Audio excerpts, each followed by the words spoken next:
I am 74 years old, and in recent years I have become something like a ghost in my own life, a man who moves quietly through rooms that echo with silence, who eats at a small kitchen table surrounded by empty chairs, who goes to sleep with the radio murmuring softly, only to have something that resembles a human voice nearby. When people pass me on the street, they might see an elderly man in a faded coat, with gray hair that refuses to stay neat, but they do not know how much weight a man carries when his family has turned its back on him for decades. My name is Leonard, though almost nobody uses it anymore. For the last 20 years, since the day my son Michael stopped talking to me, I have been called only by neighbors or by the clerks at the grocery store who address me as Sir. The word Dad has not been spoken to me in 2 decades, not in truth, and not with sincerity. It is a title that once meant everything, and now it hangs in the air like something from a dream that refuses to come back. I worked nearly all my life at the assembly plant just outside Topeka, Kansas, building farm equipment. It was not glamorous work, and the pay was never extraordinary, but it was honest, and I never once in my life shirked a shift or took a dishonest penny. I remember my hands being younger, calloused but strong, and how I believed that if I worked steadily enough, if I saved carefully, my family would always have the security I never knew as a boy. My wife Ellen was the one who kept warmth in the house, who taught me how to smile after long days when my back ached.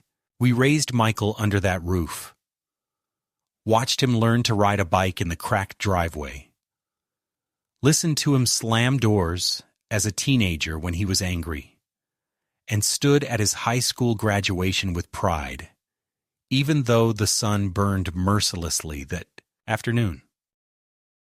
For a long time, I believed that all of it, the work and the patience and the sacrifices, were leading to something like the picture I used to carry in my mind: Christmas dinners around a crowded table, grandchildren running in the hallway, Michael calling me on Sundays just to ask if I had eaten. That picture has long since faded.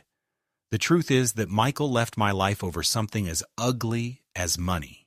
When my own mother died, she left a modest inheritance, nothing spectacular, just enough to be divided between myself and my sister, with a small portion set aside for Michael's future. At the time, he was in his 30s, already married, already building his own life. I thought he would understand that the money was not limitless, that it came from years of my mother's thrift and careful saving. But he wanted more, demanded that I sign over nearly everything to him. When I refused, not out of malice, but out of duty to my sister and to the fairness of my mother's wishes, he exploded with a rage I had never seen in him before. He said words that pierced me like knives, called me selfish, accused me of never caring for him, and swore he would have nothing to do with me again. I thought it was only an outburst, that time would cool his anger. But weeks turned to months, months to years, and silence grew like mold between us. Eventually, 2 decades passed, and the distance hardened into something like stone. Since Ellen died 12 years ago, my life has been lived mostly in quiet routines. I rise early even though I have nowhere important to be, make coffee in the dented old percolator, fry 2 eggs if I have the appetite, and sit by the window to watch the street while the newspaper lies unopened beside me. Sometimes I attempt the crossword, but more often I let the pages sit untouched because the words remind me of conversations I no longer have with anyone. Afternoons are filled with small chores that do not really matter: dusting shelves, polishing the same old photographs, sweeping the walkway though no one visits. In the evenings, I heat canned soup or bake a potato, then sit in front of the small television where the same shows seem to repeat endlessly. I talk sometimes to Ellen's picture, not out loud, not with madness, but with a whisper inside my head, telling her how much quieter the house has become, how Michael has never once come back, how even Christmas passes without a single knock on the door. Neighbors occasionally wave. A woman named Ruth from across the street sometimes brings me Twas cookies around Thanksgiving, but she has her own family, her grandchildren who come running up her porch with laughter, and when I watch them through the window, I feel both joy and an ache so heavy I must sit down. It is not envy, not exactly. It is more the reminder that somewhere in the same city my own grandchildren have grown up without knowing my voice or my stories. I've seen pictures of them only once years ago by accident, when a mutual acquaintance showed me a holiday card that Michael's wife had mailed to her church group. They looked like strangers, smiling faces of children who would not recognize me if I stood in front of them. To know that your own blood walks the same earth and yet is forbidden from you is a punishment I would not wish on anyone. Over the years, I learned to carry this estrangement as one carries an invisible weight. I stopped expecting the phone to ring on Father's Day. I stopped waiting by the mailbox in December for a Christmas card. I forced myself not to linger too long on the memories of Michael as a boy, though they return uninvited at odd hours. The sound of his small shoes tapping the kitchen floor, his laughter when I swung him in the yard, his shy questions about the world when he thought his mother was not listening. Those memories are both gifts and torments. They remind me that there was once love, and they remind me of how utterly it can be withdrawn. In the long, quiet years, I accepted the idea that I would die without reconciliation, that whatever chance there had been to heal the wound was lost to time. The house reflects this reality. There are rooms I no longer enter because they feel too large for one man. The dining table that once seated 6 now holds only my newspaper and sometimes a vase of artificial flowers that never wilt but also never smell like life.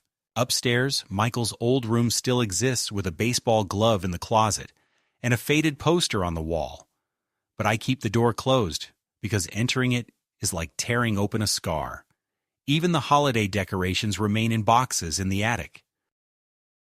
I have not put up a Christmas tree since Ellen's last year because decorating for no one feels like mocking myself.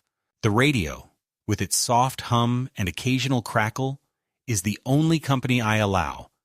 And sometimes when the announcer's voice fades between stations, I close my eyes and imagine it is the sound of another human being speaking to me. What keeps a man alive in such solitude is not always hope, but habit. Habit has been my anchor. I know exactly how many steps it takes to walk from my bedroom to the kitchen, exactly which floorboard will creak when I carry laundry to the basement, exactly how long the kettle takes to whistle. It is a life reduced to small measures, and though it lacks joy, it carries a certain steadiness, and yet beneath that steadiness lies a current of longing I cannot extinguish. A man can claim he is used to loneliness, but no one is truly immune to the hunger for family. I may have told myself for years that I no longer cared whether Michael remembered me, but late at night when the wind rattles the windows, I know that if the phone were ever to ring with his voice, I would answer before the first chime ended. The turning point of my otherwise monotonous existence arrived not with a grand announcement or a lightning strike, but with the simple scratching sound of a pen and the folding of a paper slip in my local gas station. I had stopped there as I often did on Saturday mornings, more out of habit than necessity, to buy a cup of weak coffee and exchange a few words with the cashier, a young woman who never remembered my name but always smiled politely. On that particular morning, something caught my eye behind the counter. A stack of colorful lottery tickets, half covered by a display of candy bars. For reasons I could not entirely explain, perhaps out of boredom or perhaps out of the faint thrill that comes with breaking routine, I slid a dollar bill across the counter and asked for one. It was not the first time in my life I had done this, but it was the first time in decades. I had long considered gambling a foolish pastime, especially after years of watching co-workers waste their paychecks chasing luck. But there was something in the air that day, a kind of restless impulse, and I gave into it without expectation. I carried the ticket home, tucked into my wallet, nearly forgetting about it until late that evening, when the television announcer began reading out numbers during the state lottery broadcast. I sat in my worn armchair with the volume turned low, not really listening, half asleep, until the sequence of digits reached me in a strange echo, as though the announcer were speaking directly into my chest. I fumbled for my wallet, unfolded the slip, and read the first number, then the second, and then the third. My pulse quickened. By the time the last number matched, I was gripping the ticket so tightly my knuckles whitened. At first, I thought there must be a mistake. My eyes, weak with age, surely misread the digits. But after checking and rechecking, it became undeniable. I had won. Not a few $100s, not even a modest sum, but the full jackpot. An amount so vast compared to my modest savings that I sat in disbelief, staring at the screen until it faded into commercials. For days afterward, I moved through my routines with a surreal sense of dislocation. At the grocery store, as I placed cans of soup and bread on the conveyor belt, I kept thinking to myself that I could purchase the entire store if I wanted. As I walked through my quiet neighborhood, I imagined that I could buy every house on the block, though none of that truly appealed to me. It was not greed that took hold of me, but rather a strange awareness that my life, so rigidly defined by scarcity and discipline, had shifted overnight into something unrecognizable. The lottery office confirmed the ticket's validity, and after the mandatory procedures and consultations with lawyers and financial advisors, I found myself with a bank account swollen by nearly $1 million, an amount I had never even allowed myself to dream of possessing. At first I told no one. There was no one to tell, or so I believed. I resolved to live as I always had, cautiously and quietly, perhaps repairing the roof or replacing the old furnace, perhaps buying a new coat to guard against the Kansas winters. But wealth, like a scent, has a way of traveling beyond locked doors, and though I never spoke of it aloud, whispers began to circulate. The teller at the bank, the lawyer who advised me on taxes, even the clerk who handed me the cashier's check, all of them lived in the same town, where secrets rarely stay hidden. It was not long before the story reached ears I had never expected to hear from again. The telephone rang one Thursday afternoon as I was folding laundry, a sound so rare in my house that it startled me. I almost did not pick up, convinced it was a wrong number. When I did, I froze at the voice that greeted me. Dad? The word was spoken cautiously, almost awkwardly, as though the tongue that formed it had forgotten the shape after years of disuse. My heart pounded so hard I had to grip the edge of the table for balance. It was Michael. The son who had not spoken to me in 2 decades, whose absence had grown into a kind of permanent shadow, was suddenly on the other end of the line. For a moment I could not form words. My throat tightened, and a dozen emotions collided within me: joy, suspicion, longing, fear. Finally, I managed a hoarse reply. Michael? Is it really you? His voice, deeper and more assertive than I remembered, carried a strange brightness. He spoke of the years that had passed, glossing over them as though they were nothing more than a season that had drifted by. He mentioned his children, now grown, whom I had never seen except in that single photograph long ago. Then, without much preamble, he extended an invitation. Christmas, he said, would be the perfect time for us to be together again. His wife was preparing a large dinner. The children would be home from college, and it would mean so much to have me there. He emphasized the word family, rolling it out like a balm over old wounds. As he spoke, my heart wrestled with itself. Part of me longed to believe that time had softened him, that regret had brought him back to me. But another part, sharper and less forgiving, whispered the truth I did not want to face, that the timing of his sudden reconciliation was no coincidence. The whispers of my lottery win must have reached him, and now, after 20 years of silence, he remembered he had a father. Yet even as suspicion gnawed at me, I felt the weight of loneliness pressing harder. The prospect of sitting at a table with family, of hearing voices in my home again, of not being invisible on Christmas Day, all tempted me toward acceptance. I agreed, my voice trembling as I said I would come. He sounded almost triumphant, though he disguised it with warmth. After the call ended, I sat in the stillness of my house, staring at the receiver in my hand. I wanted to weep, though I could not decide whether it was from happiness or dread. For 20 years, I had prepared myself for the possibility that reconciliation would never come, and now it appeared suddenly, almost suspiciously, just as my circumstances changed. Yet despite the doubts that clung to me, I found myself already imagining the drive to his house, the sound of my grandchildren's laughter, the aroma of Christmas dinner filling the air.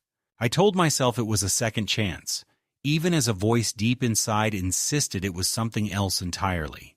The weeks leading up to Christmas moved strangely for me, filled with a nervous energy I had not felt in years, as though I were preparing for some kind of performance, rather than a simple family gathering. I bought a new coat, not extravagant but warm and respectable, telling myself it would keep me presentable among relatives I had not seen in decades. I spent long hours pacing the house, rehearsing in my mind what I might say to Michael, how I might greet the grandchildren, whether I should attempt an apology for the years of silence, even though I had not been the one to sever the bond.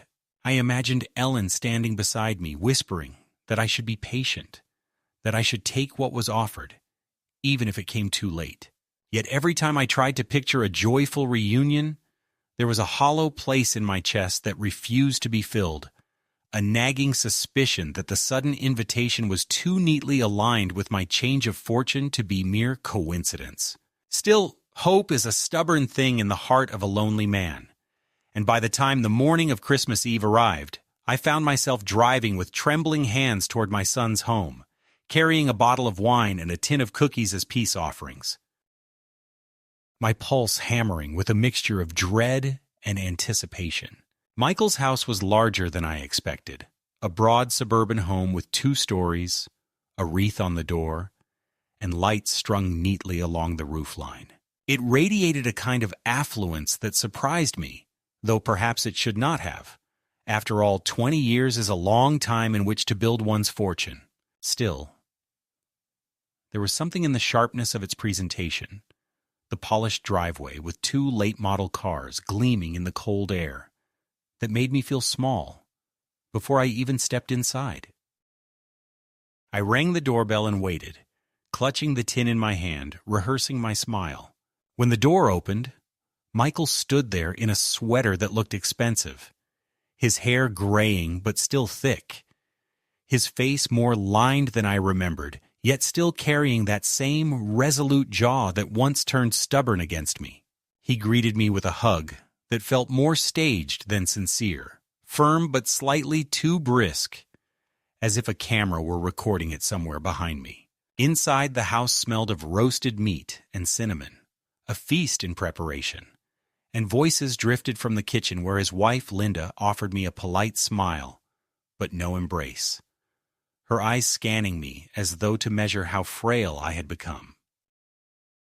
My grandchildren, taller than I expected, stood awkwardly at first, introduced with quick words, as though I were a guest rather than their grandfather, and while one offered a handshake, the other simply nodded, before disappearing toward the living room.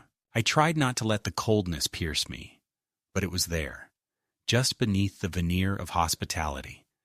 We sat together, exchanging formal words, Michael asking about my health in a tone that seemed more like an evaluation than genuine concern.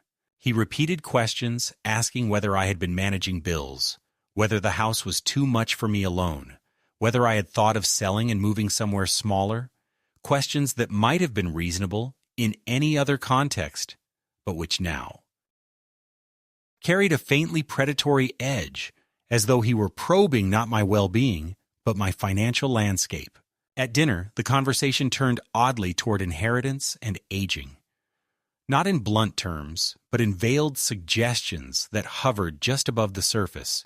Michael recounted how difficult it had been to manage Linda's father's estate when he passed, how chaotic it became without clear instructions, how important it was for families to plan ahead. Linda nodded and added that it was always best for the elderly to decide early who would manage their affairs in case of decline, before memory starts to slip. She looked at me with a smile that did not reach her eyes, and Michael quickly followed, by asking whether I had spoken to an attorney about such matters. I laughed nervously, attempting to deflect, but the message had been delivered. This was no casual dinner conversation. It was a reconnaissance mission. The grandchildren whispered to each other when they thought I was not listening, and I caught one of them saying, "Dad said Grandpa's rich now." The words stung like a lash. They explained more than anything else could have, reducing 2 decades of absence to a single motive. I tried to steady myself, sipping wine, telling stories of Ellen, of Michael as a boy, but no one asked me to continue. No one lingered on those memories as though they belonged to a distant stranger rather than to their own family history. The food was plentiful, but it lodged in my throat, and I found myself nodding politely, while inside my heart sank deeper with every passing minute. Later, as dessert was served, Michael leaned closer, lowering his voice so that only I could hear. He told me how glad he was that I had come, how much it meant to him, and yet beneath those words I could sense an urgency, a calculation. He asked again about my house, about my plans for the future, about whether I felt safe managing things alone. He mentioned that I should not be burdened with complicated paperwork at my age, that it might be wise to let him handle such matters. His words were wrapped in concern, but the intent felt heavier, like chains disguised as garlands. I smiled weakly, thanked him for his thoughtfulness, and changed the subject, though my stomach churned with unease. By the time coffee was poured, I understood with clarity what my heart had resisted admitting from the moment the phone rang weeks earlier. This was not a homecoming born of love, nor a reconciliation sparked by regret. This was a transaction dressed as forgiveness, a careful performance designed to make me pliable, to convince me that the son who had ignored me for 20 years now saw value in me again. Not because I was his father, but because I was suddenly worth something in dollars. The realization pressed down on me until I could hardly breathe, but I said nothing, because loneliness is a cunning enemy, and even counterfeit affection can feel intoxicating when you have been starved of it for so long. I sat among them, smiling as though I believed in the warmth of the evening, while inside I felt the cold recognition that the first cracks in this fragile reunion had already begun to spread, and that the night would not end without further fractures. The evening deepened, and with it came a subtle tightening of the air, the kind that is felt not in words, but in the weight of glances exchanged across a room. I had hoped, perhaps foolishly, that after dinner there might be some genuine closeness, that the barrier of years would soften as we lingered with coffee and pie. But instead, I began to feel as though I were on trial. Each sentence I spoke met with an assessing look, each gesture quietly observed as if being recorded for some ledger I could not see. Michael sat across from me with the practiced smile of a man who wanted to project warmth, yet whose eyes betrayed a sharper calculation, and Linda moved gracefully around the table, filling cups and offering slices, her voice always polite, but her tone edged with a peculiar condescension, as though speaking to someone fragile who might break at the wrong touch. The grandchildren had retreated to their phones, occasionally glancing at me with curiosity more than affection. and when one of them laughed at a message on his screen, I wondered if perhaps my presence was being discussed even then in the private corridors of their devices. It was during this uneasy quiet that Michael steered the conversation to the subject of property and planning, no longer veiled in the light-hearted anecdotes of earlier, but direct, pressing. He spoke of how complicated it had been to settle his wife's uncle's estate, how awful it was to watch assets get tied up in courts, how much better it would have been if clear instructions had been written long before. His words were delivered as a universal observation, but his gaze never left me, heavy and insistent. He asked, with a tone that pretended to be casual, whether I had drawn up a will, whether I had spoken to anyone about my house, my accounts, my intentions for the future. He chuckled lightly when I hesitated, remarking that these things become more urgent at our age and that it would be irresponsible to leave everything disorganized. I felt my chest tighten as I realized the evening had turned a corner from suspicion into something undeniable. What had masqueraded as reconciliation was now plainly exposed as interrogation.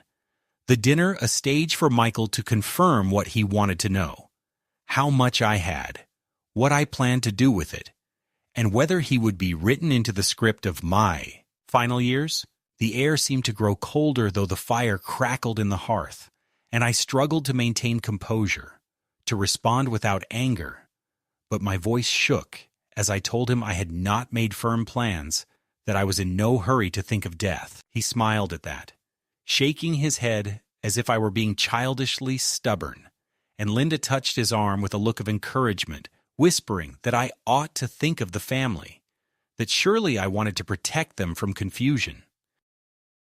For a moment, I felt dizzy, as though the walls of the room had tilted, and I excused myself under the pretense of needing the restroom.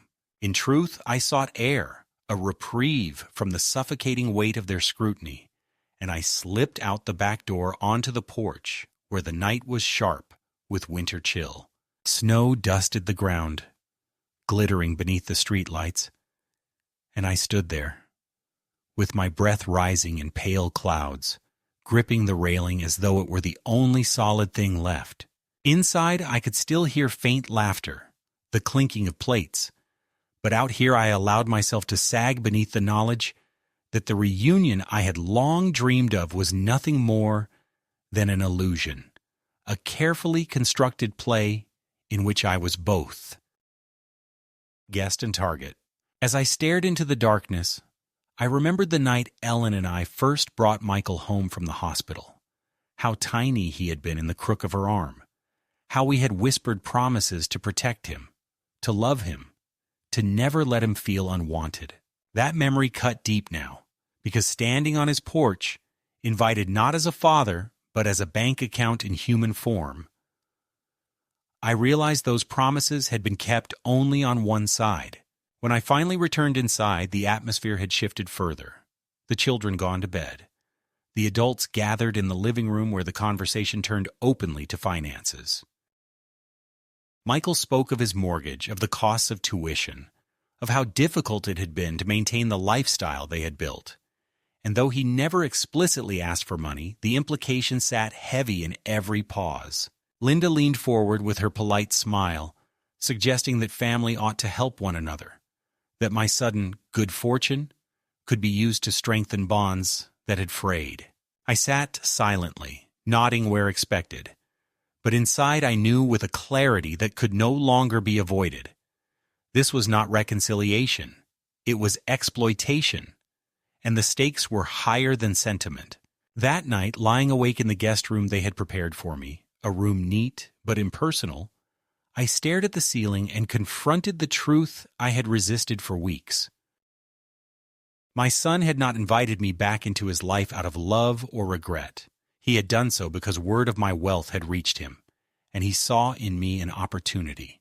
It was a realization both devastating and liberating, for it stripped away the last illusions I had clung to.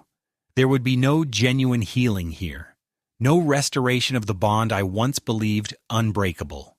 There was only a negotiation disguised as family, and I would have to decide how to respond.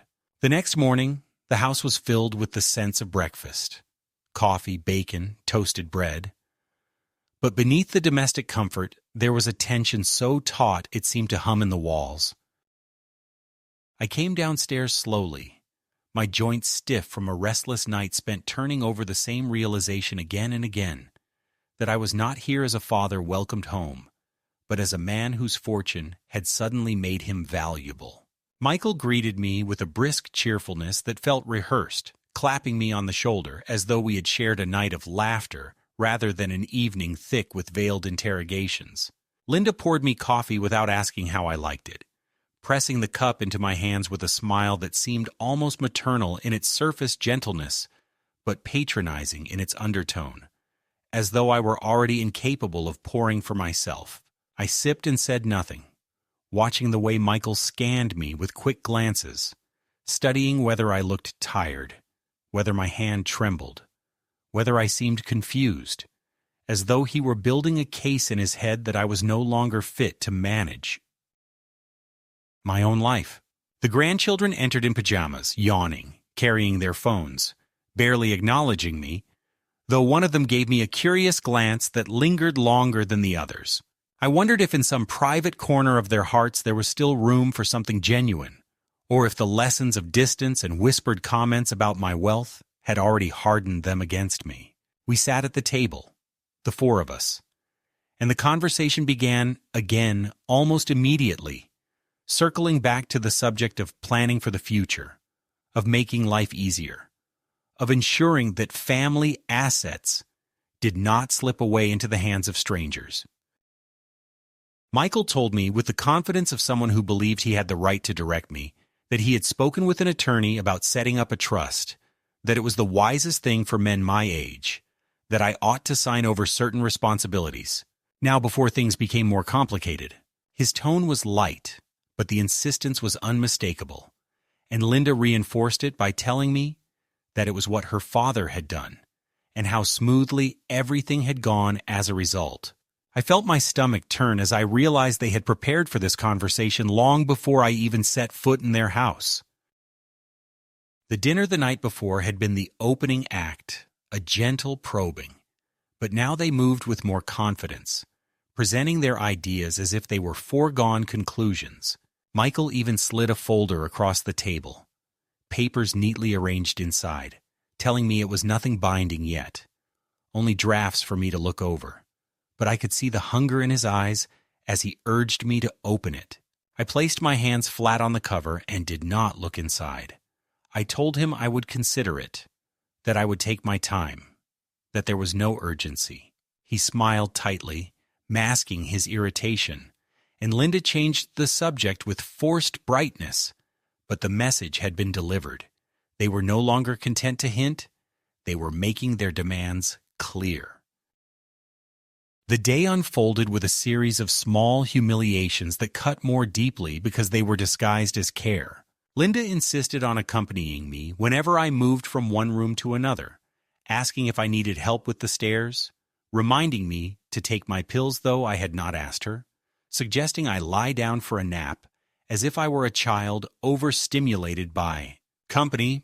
Michael corrected me when I referred to a neighbor from years ago, telling me with a patronizing laugh that I was confusing names, though I knew I was not. Every error they could invent or exaggerate they seized upon, weaving a subtle narrative that I was slipping, that I was not quite capable, that perhaps I required guidance. It dawned on me with icy clarity that they were not simply after my money, they were preparing the groundwork to declare me unfit, to make me dependent on them by legal authority, to take control not through inheritance after my death, but through guardianship while I still breathed. That evening, a few guests joined for a holiday gathering, neighbors of Michael and Linda, people who greeted me politely, but with the distance of strangers. The wine flowed, conversation swirled, and I sat in a chair by the fire, listening more than speaking, watching as my son performed his version of the dutiful child, introducing me with exaggerated warmth, telling everyone how glad he was that I had finally joined them for Christmas. Yet when the talk turned casual, he allowed small remarks to slip, telling one man that I sometimes got mixed up about details, telling another that I had not managed the upkeep of my house very well, chuckling about how I was set in my ways. They laughed, taking it as ordinary banter, but I heard it for what it was, a careful public planting of seeds, building a perception that I was a kindly but fading old man, unreliable with facts, incapable of handling affairs, a man who would need a steady hand to guide him. At one point, I rose to pour myself another cup of coffee, and Linda hurried across the room to intercept me, gently taking the pot from my hands with a smile, telling me she would do it, that I ought to sit and rest. The gesture might have seemed benign to others, but I felt the sting of it as a declaration of my supposed incompetence, a performance for the room to see, as though to say, "Look how we must care for him." When I returned to my chair, I noticed two of the neighbors nodding approvingly at Linda, their eyes full of sympathy not for me, but for the burden they imagined she bore. Later, after the guests departed and the house quieted, Michael closed the door to his study and asked me to join him. I entered reluctantly, and he motioned for me to sit across from his desk, where another set of papers lay waiting. He spoke more directly now, his voice firm, telling me he understood I might feel hesitant, that old pride often got in the way, but that it was best for everyone if I entrusted him with managing my affairs. He said it as though it were already decided, his tone not of request, but of persuasion, bordering on command. He reminded me of the difficulties he had endured when his wife's relatives passed without leaving clear instructions, of how much strife it caused, of how families can be torn apart by disputes. I sat silently, my eyes fixed on the polished wood of the desk, feeling both fury and sorrow twist inside me. Finally, I told him I needed more time, that I could not make such decisions on the spot. His jaw tightened, and for the first time I saw a flicker of anger break through the practiced mask. He warned me gently but unmistakably that waiting too long could have consequences, that confusion only grows worse with age, that mistakes become irreversible. When I left the study, my hands trembled, and I went to the guest room to sit on the edge of the bed, staring at the floorboards. I realized then that I was caught in a dangerous game, that the people who bore my blood were no longer acting as family, but as predators circling an inheritance not yet granted, willing to manipulate me, to twist perception, to paint me as incapable, if it served their purpose. The house, with its cheerful decorations and festive scents, had become a cage, and I was the animal placed inside for observation until I yielded what they wanted. In the days that followed, their pressure grew more insistent. Michael asked me directly at breakfast whether I had thought about the papers. Linda reminded me that it would be selfish not to prepare. And even one of the grandchildren casually asked if I would be moving closer soon so that Dad could help you with your stuff. The collusion was unmistakable. Every detail of my behavior was monitored, every hesitation noted, every word weighed. They wanted me to believe that surrender was inevitable, that resistance was foolish. But inside me, something else stirred, something I had not felt in years. A stubborn fire. The same one that had carried me through decades of factory work.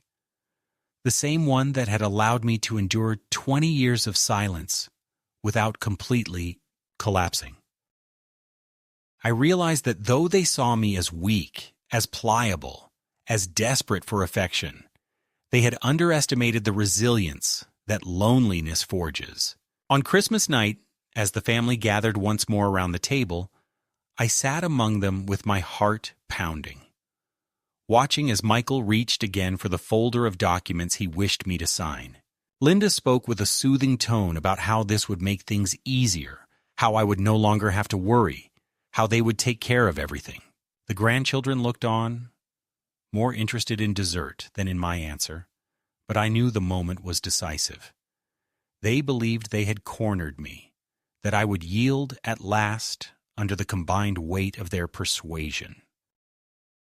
Yet as I listened, I felt something harden within me, a decision forming that I would not tell them yet, but that would determine everything that followed. For though they believed they had me ensnared, I knew that the very greed which had brought them back into my life would also be the thing that gave me the power to sever them once and for all. The culmination of all the tension that had been carefully cultivated over the days of my visit arrived on Christmas night, though not in the way Michael or Linda had imagined it. The table was once again filled with food, the kind of abundance that seems designed less to nourish than to impress. Every dish perfectly arranged, every glass filled, every candle lit so that the house glowed with festive warmth.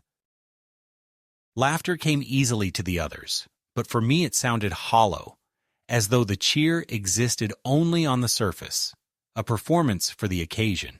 I sat quietly, responding politely when addressed, sipping my wine with deliberate slowness, all the while aware that they were circling toward the moment they had been building to since the phone call weeks earlier.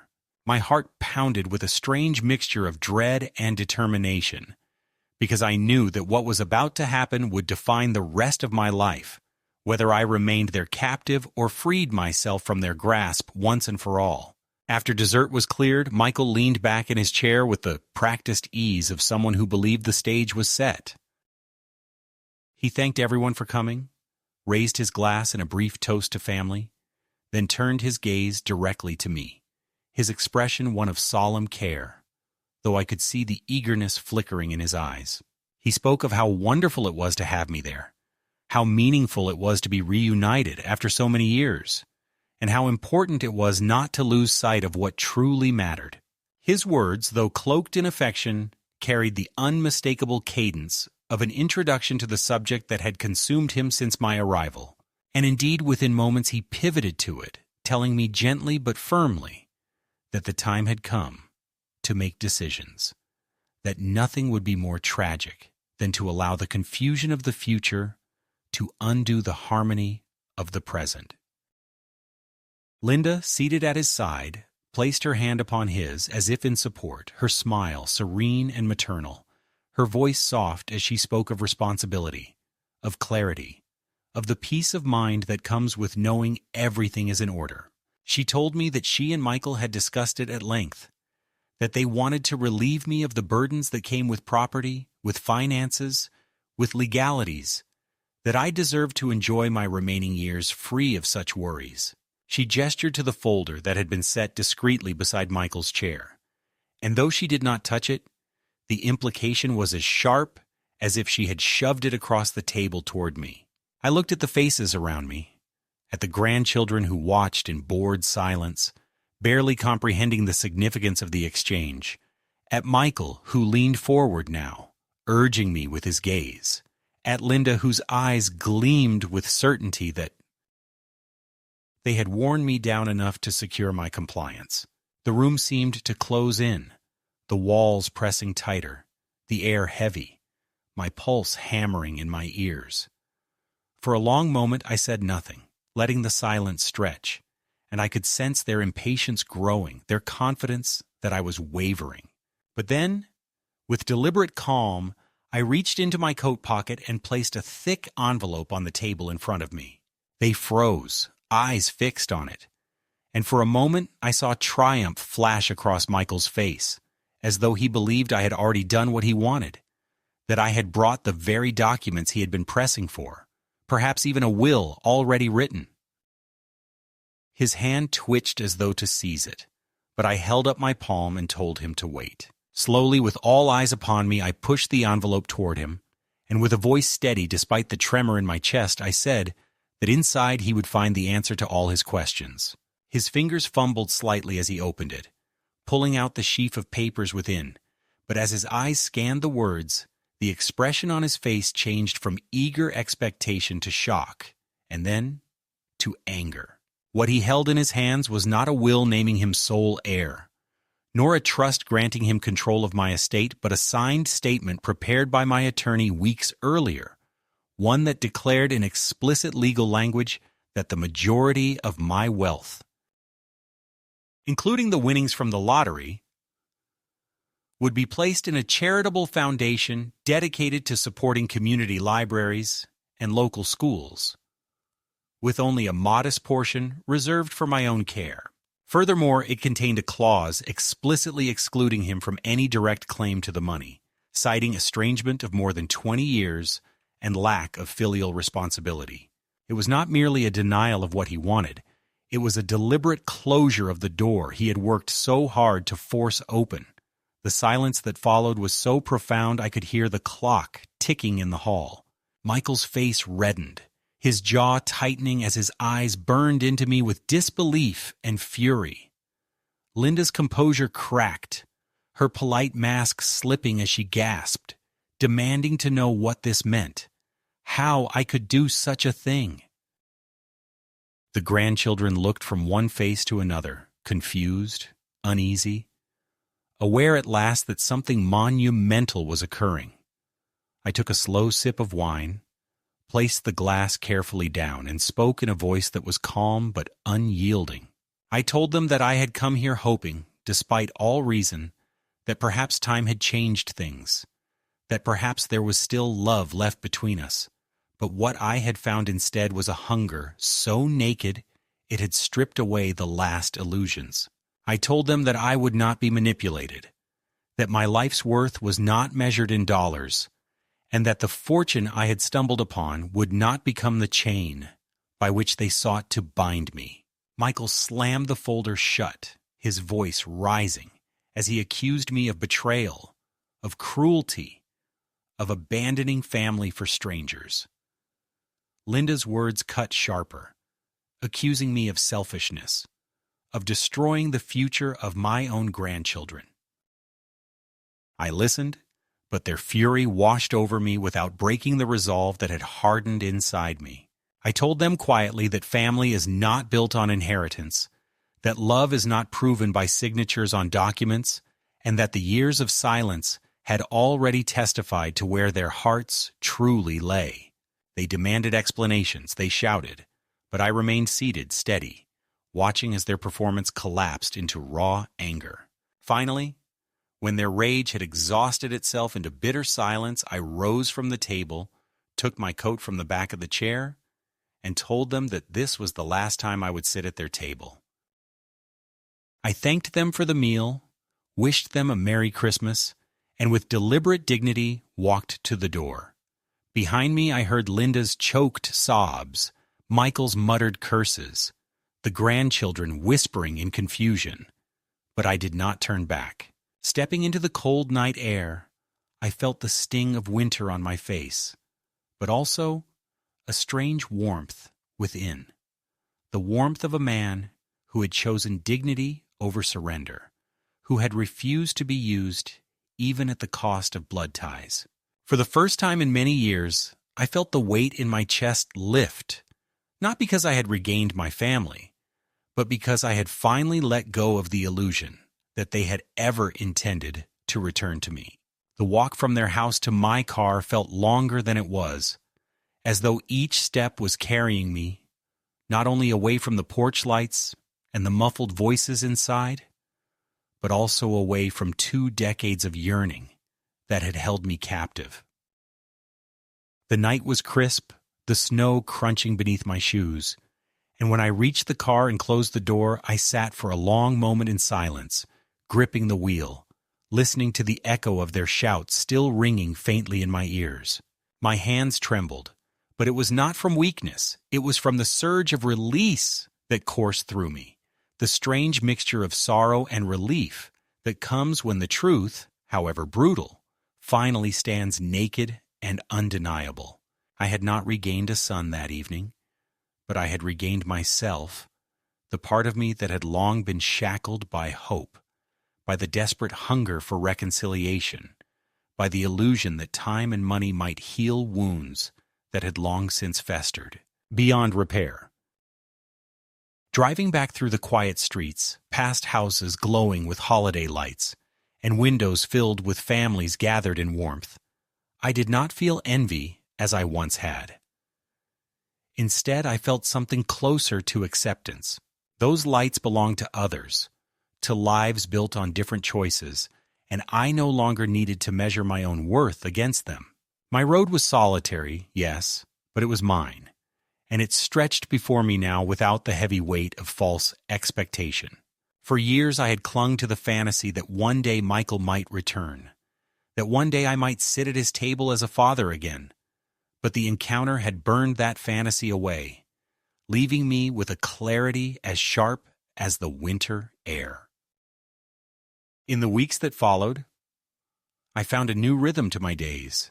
I met with my lawyer and finalized the details of the foundation I had established, ensuring that the money which had poisoned the air between my son and me would instead nourish places of learning and community, libraries, and schools where children could discover voices and stories that might save them from bitterness.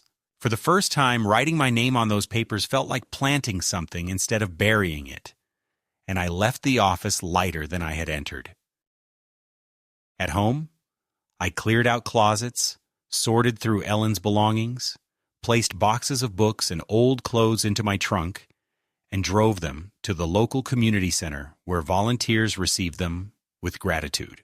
Their smiles were uncalculated, their thanks untainted by expectation, and I realized how long it had been since I had been looked at not as a resource to be claimed, but as a person who mattered. Neighbors began to notice the change in me. Ruth from across the street invited me to join her family for Sunday supper, and though at first I hesitated, unsure if I belonged in anyone's circle anymore, I eventually accepted.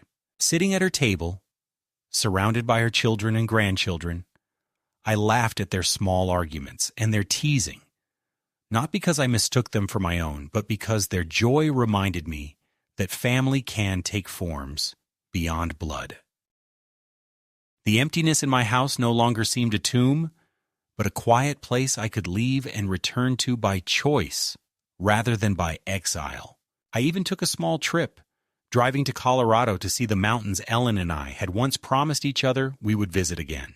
Standing at a lookout, the wind whipping at my coat, I whispered her name and felt, if only for a moment, that she was beside me, proud that I had chosen dignity over surrender.